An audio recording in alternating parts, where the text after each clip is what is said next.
Hi, my name is Timberlake. I'm Vice President of Northern Europe for Infios, and pleased to be with you here today.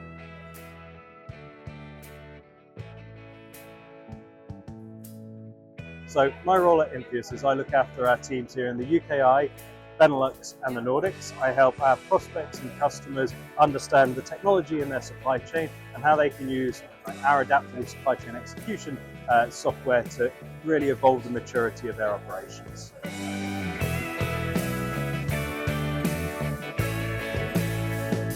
So really for us, this is the first time in the UK we've been here as Infios. We rebranded earlier this year from Cover Supply Chain Software, so this is a great opportunity for both delegates here to come and learn about our connected supply chain execution solution. So that's everything from when something leaves a production line in a manufacturing environment, how does it get routed through to a warehouse, how does it get picked and packed, how does it get put on a truck and sent out to a customer, and how is it consumed ultimately by the end customer or plant that it's going to.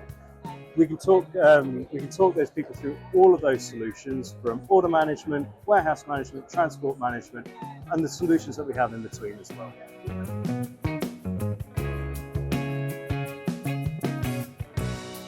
It's a great question, and really we live in a really disrupted world at the moment, and there are a number of challenges facing all supply chains. A lot of this is around understanding the resilience within your supply chain. So how much of that disruption can you take without really affecting your business?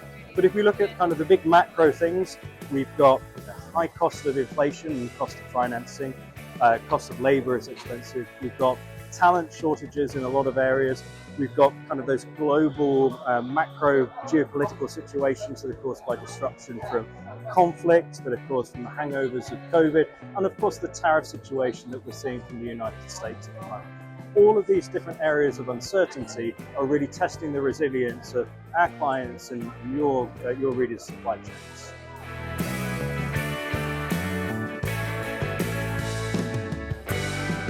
We're on the precipice of a very exciting kind of transformational shift over the next kind of 3 to 5 years.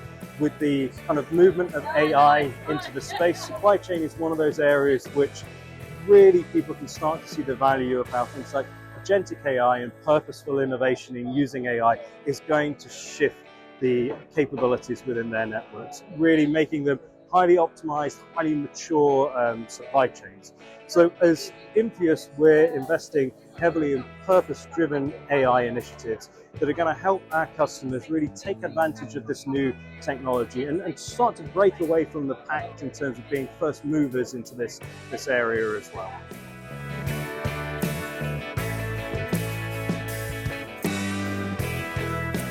Absolutely. So our customer base is quite broad, from some of the biggest brands and names in the world. So people like Anheuser-Busch InBev, the world's biggest brewer, through to small, medium-sized businesses that are moving fresh goods and foods around the UK.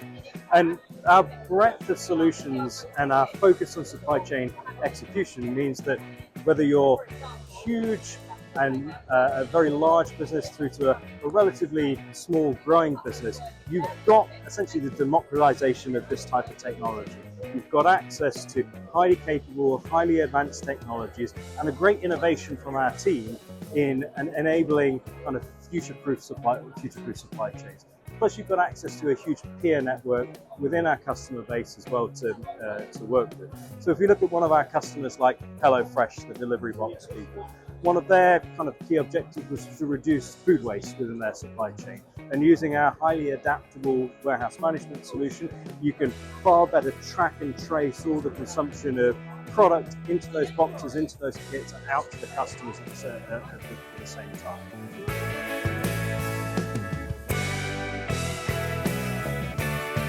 What we ask our customers to do is take a real honest assessment of where they sit in terms of supply chain maturity.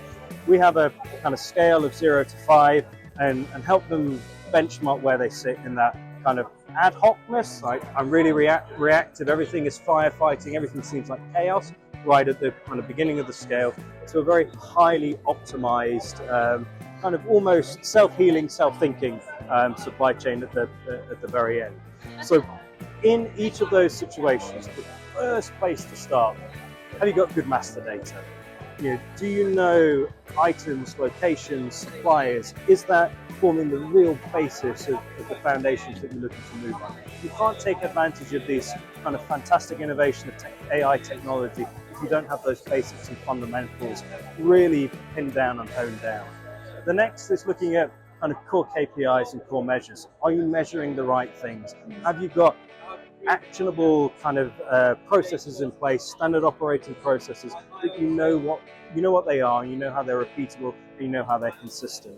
You can then build on them to make consistent, repeatable, and reliable supply chains that you can start to test against some of that resilience. So those supply chains, you should be able to have a bit of disruption on them without them impacting too much.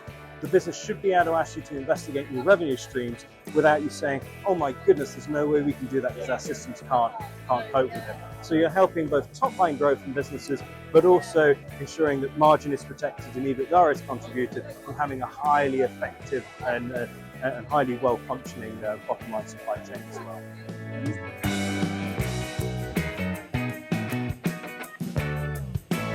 That's an interesting question. So the importance of something like this event at IMHX is all around building connections and really meeting our customers where they are. We talked about different levels of maturity within supply chain. This type of event and showcasing our solutions at this type of event helps us understand not only where our customers and prospects are in terms of their journey, but how they can see value derived from the types of technology that we bring to market and help our customers innovate with. So in terms of a building block, it's fundamental to have those kind of face-to-face, people-to-people connections and relationships that help us build a true understanding of where you are, where we are, and how we can help each other moving forward.